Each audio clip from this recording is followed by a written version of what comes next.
Vous savez quoi? S'il y a quelqu'un qui a utilisé une potion pour pécho quelqu'un, c'est plutôt Harry, hein. Je sais, tu te demandes sûrement, mais qu'est-ce qu'elle raconte celle-là? Mais je jure solennellement de dire la vérité et rien que la vérité. Bonjour à tous, j'espère que vous allez bien. Aujourd'hui, on se retrouve pour parler d'une théorie qui, d'après moi, ne devrait même pas avoir le droit de s'appeler une théorie. Est-ce que Ginny Weasley a fait boire un filtre d'amour à Harry Potter? Non mais vraiment, vous êtes dramatique, non mais sérieux quoi. Alors, comme la majorité des théories sur Harry Potter, on peut très facilement prouver qu'elles sont fausses grâce au livre. Bon, attention, si vous n'avez pas lu, c'est pas grave. Je sais, bien sûr, dans les films, Ginny a été complètement... On en parle? Non, on en parle pas. C'est mieux. Alors, le sujet de l'amour a été énormément développé dans Harry Potter.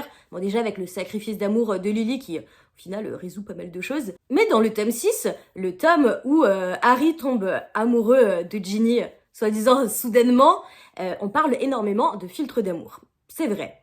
Mais est-ce que cela signifie que Ginny lui en a donné un?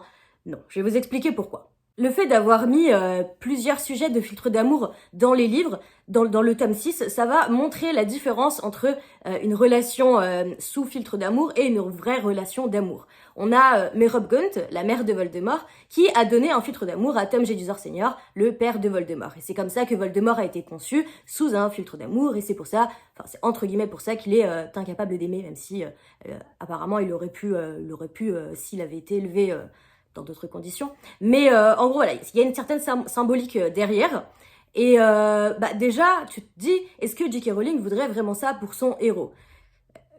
Voilà. Et ce qui va aussi nous montrer un autre contraste, ça va être Ron qui boit un filtre, enfin qui mange du coup les chocolats qui sont trafiqués avec un filtre d'amour de Romilda Vane et qui subitement va tomber amoureux d'elle et veut tout de suite lui déclarer sa flamme, aller la voir, etc. Et on voit que Ron est complètement, il n'est plus maître de lui-même, il ne sait plus quoi faire. D'un autre côté, nous avons Harry qui pendant des mois et des mois et des mois garde ça secret. Il n'agit pas. Il n'agit pas parce que il est maître de lui-même. Donc il ne peut pas être sous l'emprise d'un filtre d'amour parce voilà, il se dit mais c'est la sœur de Ron, je peux pas. Il se pose énormément de questions dans sa tête et sous l'emprise d'un filtre d'amour, cela n'aurait pas été possible. Et justement, vous voyez, ces deux situations ont été implantées dans le livre, pour mettre en lumière la vraie relation, quoi, une vraie relation d'amour, ce que c'est. Si Harry était sous l'emprise d'un filtre d'amour, il n'aurait pas passé autant de temps sans se rendre compte de ses sentiments. Parce que, quand même, c'est la jalousie qui l'a fait se rendre compte, déjà. Donc c'est juste la jalousie, au final. Il a vu Dean et Ginny s'embrasser dans le couloir. C'est là que la créature, le monstre a surgi.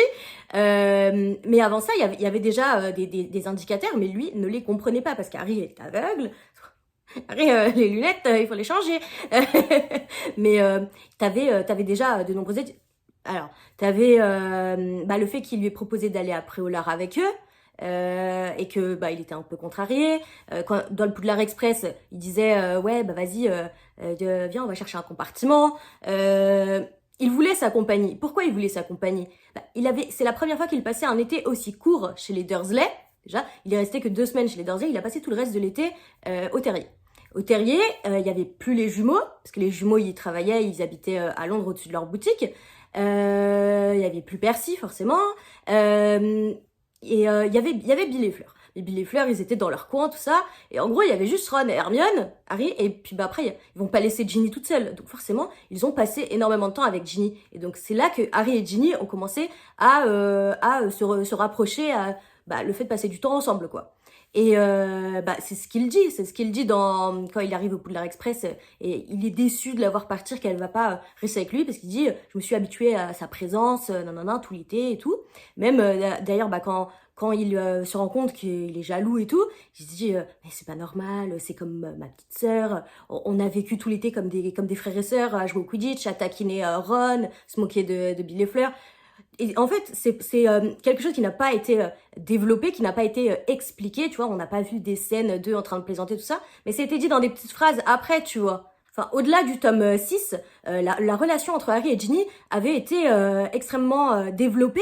Même si ça se voyait pas. C'était des petites choses. Par exemple, tu vas voir que dans le 5, Lorsque Monsieur Weasley se fait agresser par le serpent au ministère, ils vont, les enfants et Harry, ils vont au Square Grimoire et ils attendent toute la nuit pour avoir des nouvelles, etc. Et donc tous les Weasley sont silencieux et Harry et Sirius restent silencieux aussi. Et Harry regarde le reflet de la cheminée dans les yeux de Ginny. Pourquoi tu fais ça, mec? Pourquoi tu fais ça? Il est censé être amoureux de Cho à ce moment-là. Il regarde, genre, le feu qui brûle de la cheminée. Il pourrait regarder le feu directement. Non, il regarde le feu, le reflet du feu dans les yeux de Ginny. Il y a plein de petits trucs comme ça. Par exemple, même dans Harry Potter 2, Harry décrit le teint de Ginny comme le soleil couchant. Pourquoi tu fais des descriptions comme ça? Et tu remarqueras que, par exemple, quand il va décrire Hermione, ça va toujours être des descriptions assez neutres, tu vois. Genre, le meilleur compliment qu'il lui a fait, c'est « Ouais, t'es pas moche ». Je pense que je développerai plus en profondeur dans une autre vidéo sur la construction de la relation d'Harry et Ginny dans les livres. Le petit détail qui va nous permettre de, déjà, avec juste ce truc, tu peux briser la théorie du filtre d'amour, ça va être la Mortensia, le plus puissant filtre d'amour au monde, qui te fait sentir les choses que tu aimes le plus. Eh bien, la Mortensia, Harry sent l'odeur de Ginny. Donc, tu peux pas tromper l'odeur de la Mortensia. Et enfin, un autre détail qui va permettre de déconstruire cette théorie, ça va être la chasse aux Horcruxes. Durant tous ces mois de chasse aux Horcruxes, Harry n'a pas vu Ginny une seule fois. Comment lui aurait-elle donné un filtre d'amour? Expliquez-moi. Surtout que lors de ces événements, Harry pense tout de même à Ginny parce qu'il va avoir la carte du maraudeur, il va continuer à consulter son nom dessus. À un moment, il dit qu'elle lui manque tellement qu'il en éprouve un mal de ventre ou je sais plus, quelque chose comme ça. La théorie du filtre d'amour est tout simplement impossible. Enfin, ce n'est absolument pas le style de Ginny de faire ça. Son personnage, déjà, tu vois qu'au bal de Noël, dans le 4, Ron suggère qu'elle y aille avec Harry, mais elle y va déjà avec Neville. Elle aurait très bien pu dire à Neville, bah vas-y, c'est mort. Genre, lui, Harry Potter m'a proposé, c'est mort. Non, elle est restée fidèle à son amie, elle a pas sauté sur l'opportunité. Donc pourquoi utiliser un filtre d'amour? Ça ne va pas avec le personnage. C'est pas crédible. Et puis même, Fred et George le disent très bien qu'elle n'en a pas besoin. Et, enfin, vous savez quoi? S'il y a quelqu'un qui a utilisé une potion pour pécho quelqu'un, c'est plutôt Harry, hein. Félix Félicis, hein? Quand il l'a utilisé, c'est grâce à ça que Ginny a rompu avec Jean, hein. Alors, c'est pas Ginny hein, qu'il faut blâmer, hein. Non mais heureusement, heureusement que c'est arrivé. Mais enfin voilà, hein, s'il y a quelqu'un qui a utilisé une potion, c'est pas elle, hein. Enfin, j'espère que cette vidéo vous a plu. N'hésitez pas à vous abonner si ce n'est pas déjà fait, à mettre un pouce bleu si ça vous a plu. Voilà, commenter si vous voulez discuter, débattre sur ce sujet. Allez-y, hein. Passez une bonne soirée et à bientôt.